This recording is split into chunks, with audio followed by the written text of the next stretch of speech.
포트폴리오에 대해서 아주 자세하게 설명해 주러 또 홍대에서 이까지 우리 홍대이도 원장님이 친히 방문해 주셨어요. 자, 박수!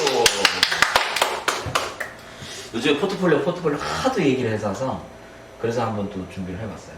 선생님이 생각하는 포트폴리오의 2022학년도의 포트폴리오 준비 어떤 전략? 이거보다 작년의 포트폴리오에 대한 그럼 작년에 대한 포트폴리오 정리. 포트폴리오 보는 학교가 어디 있는지. 작년? 작년에 국민대, 그 다음에 시립대, 경희대, 연세대, 인천대, 그다음에 명지대, 상명대, 성신여대, 세종대 이렇게 있습니다. 그러니까 한 10군데 되니까 포트폴리오 얘기가 많이 나오고 애들이 포트폴리오에 대한 질문도 많고, 그런데 이제 그 중에서 영어가 있어야지만 포트폴리오를 준비할 수 있는 의미가 있는 데가 또 어디야? 그것도 정리해주면 애들이 조금 좀 낫지. 영어는 내가 봤을 때는 일단 연세대랑 경희대, 그 다음에 인천대, 그 다음에 시립대. 이 학교들은 분명히 영어가 고득점이 있지 않는다면은 그 학교를 위해서 포트폴리오 준비하는 건 무의미한 거야. 그건 아니라고. 왜 일단 시립대와 경희대는 다단계 전형이 있기 때문에 걸러지는 그런 거고, 그다음에 인천대도 마찬가지. 인천대도 올해 보면은 최소한 보통 보면 800 중반대? 우리가 붙은 애들은 920. 920.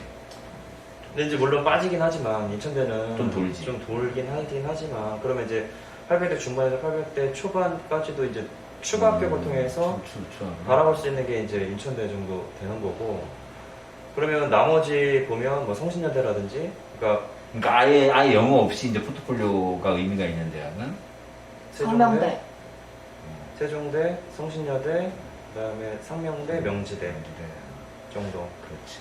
명지대 경쟁률이 125대 1이었는데 어떻게 생각하시는지. 작년에 명지대가 안 뽑다가 갑자기 뽑은 것도 영향이 있고, 작년에 그걸 많이 안 뽑아서 그래. 그리고 일단 포트폴리오 전형이 들어간다라고 하면 준비를 한 사람 안 한 사람 되게 많이 봐. 쉽게 생각을 하면서. 그치? 아니 이제 그 좀 많은 것 같아. 학원을 다니면서 1년간 뭐 올해 준비한 친구들도 포트폴리오가 있고, 그 다음에 이제 학교 졸업하면서 그냥 바로. 근데 이제 실기는 준비가 안 됐는데 그러면 포트폴리오 전형이구나, 그래서 넣어보는 친구들도 있고, 이제 실기를 보는 학교들은 이제 어쨌든 진입장벽이 있으니까 실기를 안 한 친구들은 이렇게 지원하기 쉽진 않지만, 근데 이제 포트폴리오만 보면 뭐, 그리고 명시 같은 경우에는 1시간 동안 스케치, 드로잉 이거 정도 보면 그래도 그냥 지원해서 시험을 볼 수 있는 거니까, 그런 친구들한테도 문이 열려지는 거니까 조금 쉽게 접근할 수 있으니까 경쟁력이 조금 높은 것 같아.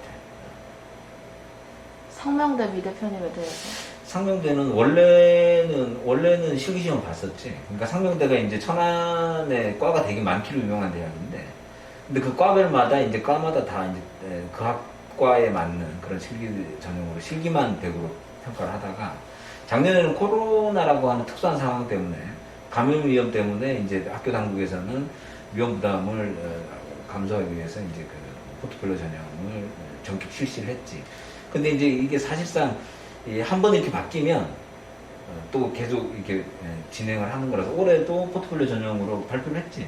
발표를 했고, 다만 이제 작년에 포트폴리오 100% 전형에서 성적이 20% 전적대학 성적이 들어가고 포트폴리오가 80으로 좀 줄어든 상황. 근데 전적대학 성적은 그래도 경쟁률 생각하면 그래도 좋은 게 낫겠다. 한 20%라고 하더라도. 실기시험을 보면 전적대학 성적은 없는데, 대체적으로 실기시험 보는 학교는 전적 성적 다 없애잖아. 대부분 다 없애잖아. 그런데 이제 면접 보는 학교들이나 포트폴리오 있는 학교는 영어가 들어간다든지 전적대학 성적이 들어간다든지, 내지는 뭐 학업 계획서가 들어간다든지, 여러 가지 요런 약간의 어떤 그런 요소들이 좀 들어가는 것 같아. 그러면 그렇게 무시할 수는 없는 조건인 것 같아. 상당히 전적대학은 조금 좋아야겠다. 포트폴리오 들어가는 학교의 면접에 관해서. 포트폴리오 같은 경우는 물론 이게 경희대나 서울시립대처럼 다단계 전형을 실시하면 일단은 면접을 볼 수 있는 학생의 수가 적기 때문에 아무래도 면접의 시간이 조금 더 할애가 되고, 그 다음에 면접을 진행하는 뭐 교수라든지 이런 사람들 에너지도 좀 있고 왜냐하면 그러니까 그 딱 몇 명의 학생들 한 10명 아니면 20명의 학생만 보면 되니까 근데 만약에 배수 전형이 없는 경우에 명지대 같은 건 150명 어쨌든 나눠서 보긴 하지만 뭐 이런 경우에는 사실상 뭐 5분 많으면 7분인데 사실 본인 소개 그 다음에 뭐 지원 동기 이거 뭐 물어볼 수도 있고 안 물어볼 수도 있는데 기본적으로 그런 게 조금 있고 그러면 보통 작품 5작품을 대부분 보지만 뭐 5작품 10작품 정도 하는데 물리적 시간으로 그거를 다 볼 수 있는 시간은 사실상 불가능해요. 그러니까 이번에 보면 경희대와 인천대는 사상 최초로 집에서 줌으로 비대면 포트폴리오 면접을 실시했어요. 근데 뭐 그것도 그래도 한 5분? 길어야 10분 정도 되는데 대부분 어떤 내용이냐면 작품을 대부분 원래는 어떻게 하냐면 작품을 일단은 학생이 하나하나 자기 작품을 이렇게 설명을 하다 보면 중간에 이제 교수가 개입해서 아 그럼 이건 어떤 형식으로 어떤 컨셉으로 했냐 물어보고 그런 식으로 해서 이제 되는데 요즘 같은 경우에는 그러니까 저희 합격한 친구들의 사례를 말씀드리는 거예요. 그러니까 5작품 중에 대표작 하나 많으면 2개 거의 그래서 5작품 중에 사실상 2개 정도 많으면 2개 정도 설명하고 거기에 대해서 교수와 여러 가지 뭐 질문 답변하고 그래서 거기에서 약간 좀 깊게 질문을 하거나 그렇게 진행됐거든요. 그러니까 물론 5작품 만약에 그 뭐 세종대라든지 뭐 연세대라든지 뭐 5작품인 학교가 있는데 국민대도 마찬가지고 그러면 5작품 다 뭐 열심히 잘 해야겠지만 특별하게 자기의 대표작으로 생각할 수 있는 정말 자기의 온갖 심혈을 기울인 작품 1-2개 정도는 있어야지 교수하고 좀 깊게 얘기해서 정말 나의 그 디자인 세계와 그런 것들을 잘 어필할 수 있게 하는 것이 일단은 작년 결과를 봤을 때는 그게 중요하다고 생각합니다. 근데 일반적인 저 전문대를 졸업한 내지는 뭐 학교에서 과목이 있는 그 과목 수대로 포트폴리오를 뭐 브랜딩도 넣고 뭐 패키지도 넣고 일러스트도 넣고 뭐 이렇게 쭉쭉쭉 넣는 것도 중요하긴 하지만 그거 가지고는 변별력이 없고 내가 봤을 때는 뭔가 하나 좀 특이한 자기만의 스토리가 있는 뭔가 다른 그런 그 작품이 있어야지 교수들 눈에 띄는 것 같고 그거에 대한 설명을 하는 것 같고 그리고 교수들은 사실상 내가 만약에 교수라고 하더라도 만약에 100명, 150명의 포트폴리오를 보고 거기에서 포트폴리오를 가지고 당락을 결정해라? 아, 나 못할 것 같아.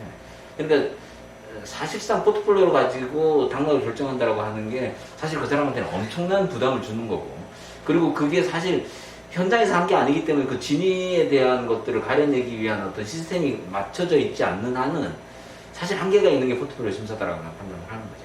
그런데 이제 예를 들어서 아까 지금 홍대선 선도 얘기했듯이 시립대라든지 시립대는 면접 자체가 굉장히 신축 면접이니까 시립대라든지 뭐 그다음에 경희대나 이렇게 걸러져 있는 상태에서의 포트폴리오 면접은 굉장히 난 중요하다고. 안녕하세요. 누구야? 쌤. 저예요. 그리고 포트폴리오 포트폴리오는 그러니까 돈 주고 살 수도 있는 거잖아요. 맞아. 그거의 진정성에 대해서 어떻게 생각하는지. 그거는 범죄이지.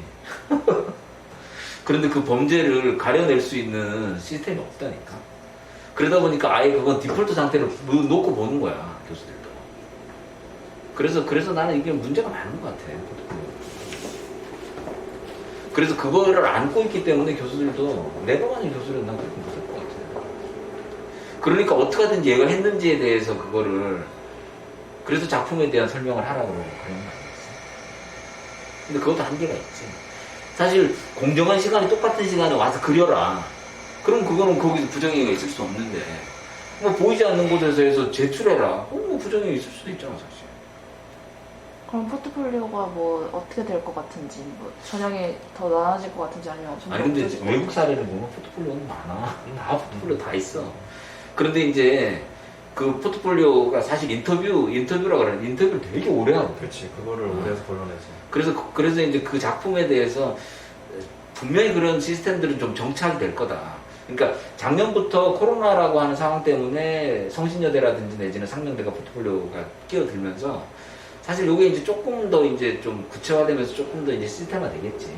그거 이제 진위업으로 가려낼 수 있는 그걸 보완할 수 있는 그런 뭐 것들을 여러 가지 뭐 시간을 늘린다. 그러면 이제 다단계 정도 많아질 수도 있어.